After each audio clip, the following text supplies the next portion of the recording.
Dahil Labor Day ngayon, holiday, so time for relax naman dahil sa sunod-sunod na trabaho. Syempre, tumatakbo din tayo. Bilang tumatakbo, nabibilad yung mga balat natin sa araw. So, nagda-dry skin na, kaya naman naisipan kong magpa-leg scrub dito. So, pagkatapos akong i-bleach ni ate, ay yan, pinunasan na at kasundan pupunas yan o ipapahid yung shell na powder na yan. Matalas siya, guys, kaya naman lalabas lahat ng dry skin or debug mo sa katawan. So, bagong discover ko tong salon na to. Ano salon ba to? Kasi marami silang ino-offer dito, parang lahat na gupit, manicure, pedicure, facial, ayan, lahat ng scrub. May whole body scrub din naman sila.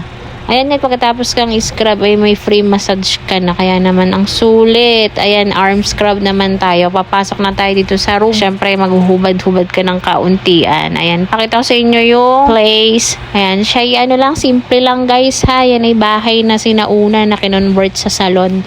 Kaya naman mura yung service nila. Halos DIY lang. Ayan, makikita nyo. Mura na mga services dito. Nagre-range lang ng 100 to 200. Kaya naman, sulit na sulit. O, punta na kayo malapit to sa Novong Malaki sa bayan. Ayan, sa tingin ko naman ang kinis ko na pwede na ulit tumakbo.